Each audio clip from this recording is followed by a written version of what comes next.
When we hear the words history of Mesopotamia, the Sumerians come to mind: the first cities, the first writing, the first laws. For a long time, it was believed that civilization began with them. But what if I told you this isn't true? What if, long before the Sumerians appeared on the historical scene, another mysterious culture had been preparing the ground for their rise for thousands of years? Today, we're talking about a culture that left us no written words, yet whose legacy determined the fate of all humankind.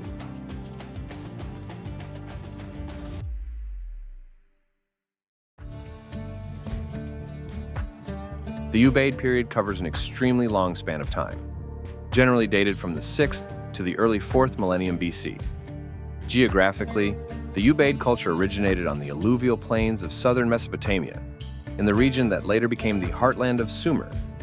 However, its influence spread over a vast area, creating what can be called the first great sphere of cultural interaction in the Near East. Characteristic Ubaid ceramics and other artifacts have been found from the Mediterranean coast in the west to the mountains of Iran in the east, and from Anatolia and the South Caucasus in the north to the Persian Gulf coast of the Arabian Peninsula in the south. But who were the people behind the pottery? Where did they come from? The exact origin of the Ubaid people is a subject of scientific debate, as direct written evidence simply does not exist. However, based on archaeological data, scientists have put forward several main hypotheses. The most widespread is the autochthonous theory, which suggests the Ubaid culture developed from the earlier Samara culture of central and northern Mesopotamia. Proponents of this version believe the Sumerians were among the first to use irrigation for agriculture.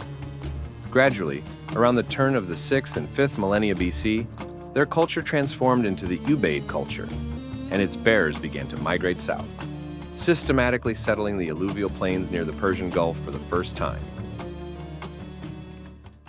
Thus, the Ubaid people are seen as the cultural and possibly biological descendants of the Sumerians who mastered new territories. The most powerful evidence of long-term cultural and ideological continuity is the temple sequence at Eridu.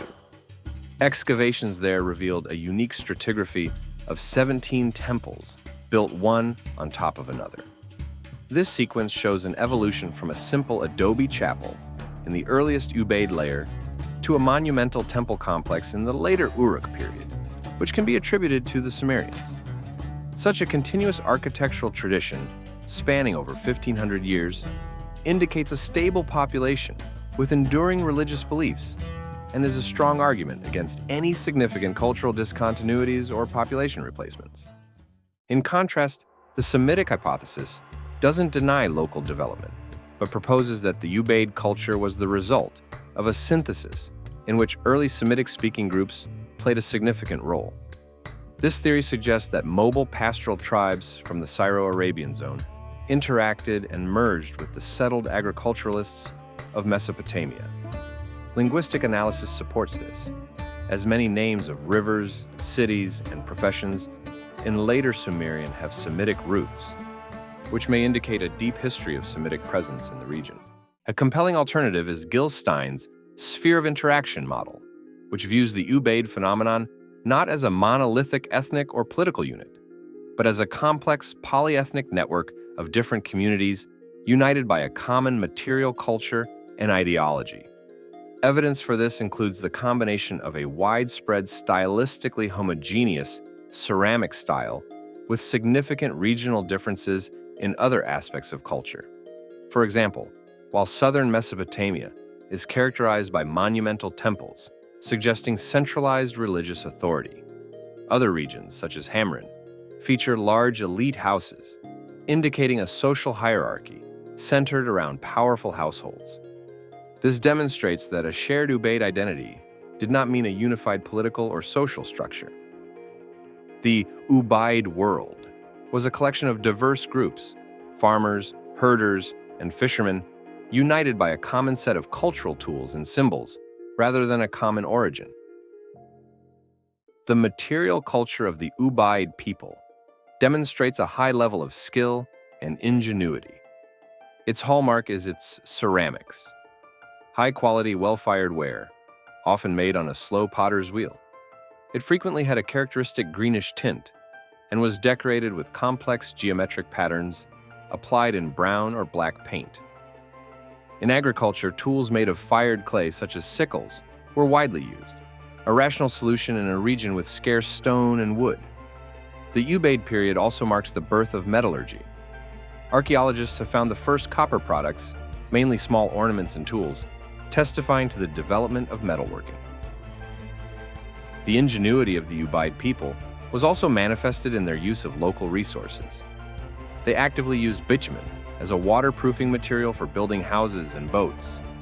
The discovery of a ceramic boat model in Kuwait confirms they were skilled mariners, able to navigate the rivers and coasts of the Persian Gulf. In terms of social organization, early Ubaid communities were probably relatively egalitarian, with little social differentiation. However, over time, as the population grew and wealth accumulated, clear signs of social stratification appeared. From the archaeological evidence, the most interesting example, in my opinion, is the 20-room residence at Tel Abada, Building A, which stood out significantly against the background of ordinary dwellings and probably belonged to the elite. The presence of an elite is also indicated by the uneven distribution of burial goods in the graves. Indeed, some graves contain luxury items such as gold foil, ivory combs, and imported materials, indicating the existence of a wealthy stratum of society. To explain this new social organization, scientists, in particular Gil Stein, proposed a model of leadership.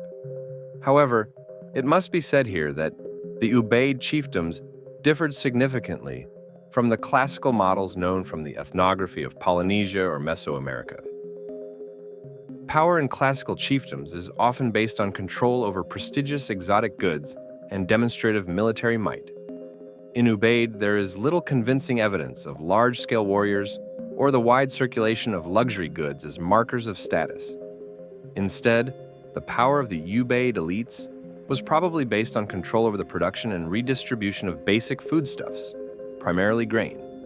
This model was called staple finance, i.e., financing through staple products. Elites mobilized surplus crops from the common population, using not so much coercion as ideology and rituals, in which the temple played a central role. If we talk about monumental architecture, the most vivid example of its evolution is the temple complex of Eridu, one of the oldest and most important Ubaid cities. Excavations here have revealed a unique sequence of 17 temples built one after the other over a period of more than 1,000 years. In the early stages, everything started with a tiny one-room shrine, measuring approximately 3 by 3 meter. In the middle stages, the temples gradually increased in size and became more complex. They acquired standard elements of Mesopotamian cult construction: the altar, the podium in the niche opposite the entrance, the table for offerings in the center of the hall, and the orientation of the corners of the building according to the cardinal points. In the late stages, the temple reached its canonical form, which became the prototype for all future Mesopotamian temples. It was a monumental building on a high platform, which had a 3-part layout: a long central hall and 2 rows of side rooms. The staple finance model and the evolution of the Temple of Eridu were 2 sides of the same process. The temple was not just a place of worship, but also a central economic institution, a kind of grain bank, where harvest surpluses flowed in the form of donations or taxes. The architectural growth of the temple, its transformation from a small chapel to a majestic structure, is a direct physical reflection of the growing economic and ideological power of the priestly elites. This theoretical model of power, where the religious center is at the same time economic, was inherited and developed by the Sumerians, for whom the temple remained the heart of every city-state. The Sumerians appeared around the 4th millennium BC. Where they came from and what their origins were is unknown.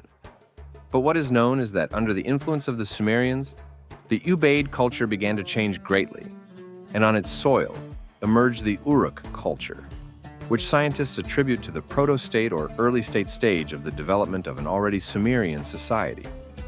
It was during this period that the key elements that define the Sumerian civilization were formed. The most noticeable change in archaeological materials is the transformation of ceramics.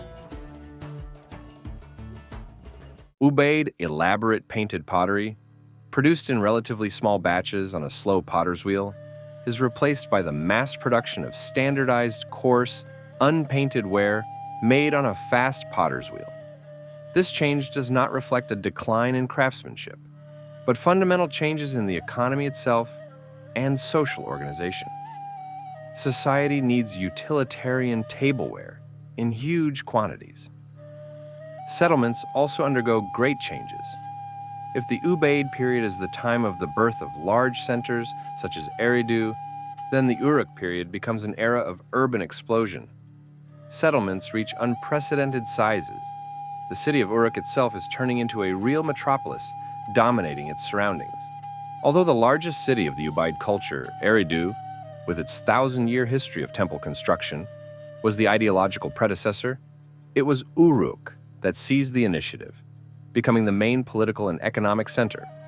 However, although the monumental temples of Uruk, built in the Iana precinct, were significantly larger than any structure of the Ubaid period, they still preserve their basic architectural principles, demonstrating the direct continuity of traditions. The question of the ethnic composition of the population and the nature of the interaction between the Ubaid people and the Sumerians still remains open. One hypothesis suggests that the Sumerians were a newly arrived people of unknown origin who gradually assimilated the local Ubaid population. This theory can be supported by the fact that some names of early rulers in the Sumerian royal list have a Semitic sound, which may indicate the Semitic affiliation of a part of the Ubaid population. However, the scenario of gradual integration and cultural synthesis seems more likely. Large centers such as Eridu were probably melting pots where different groups merged: settled Ubaid farmers, nomadic Semitic herders, and perhaps the Sumerian-speaking newcomers themselves.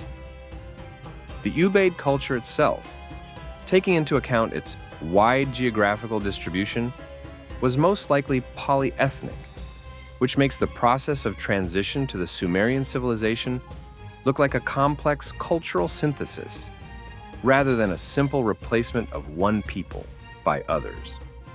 The Sumerians inherited not just a set of technologies or beliefs, they inherited a complete system carefully developed by the Ubaid people to survive and thrive in the unique and difficult conditions of the alluvial plains of southern Mesopotamia.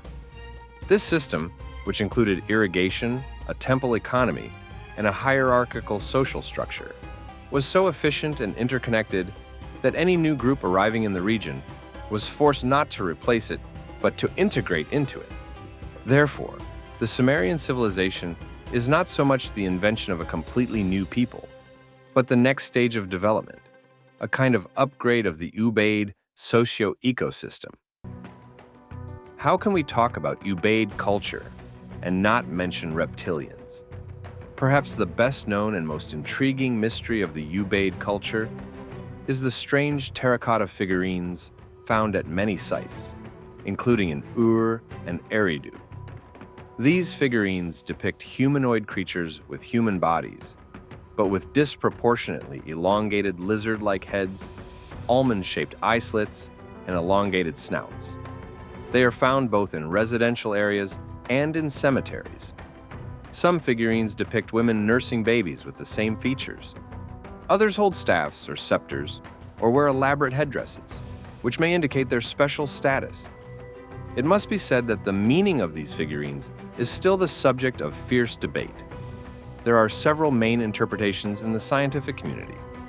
First, the main interpretation is religious. The most common theory is that they are representations of deities, spirits, or other supernatural beings. Reptilian features could symbolize a connection with water, fertility, or chthonic forces. One of the most scientifically based hypotheses connects the elongated heads of the figurines with a real cultural practice: artificial deformation of the skull. Anthropological findings confirm that during this period, some people practiced tightly wrapping the heads of babies to give them an elongated shape. It was probably a sign of a high social status belonging to the elite or the priestly estate, and the figurines depicted such people.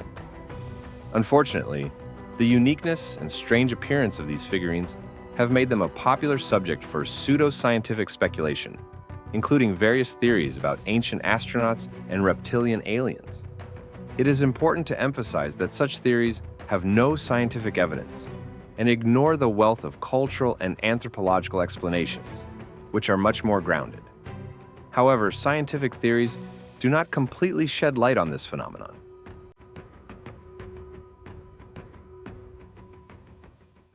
Friends, thank you for watching this video to the end. If you liked the video, give it a like and subscribe to the channel. If you liked the video, you can make a donation.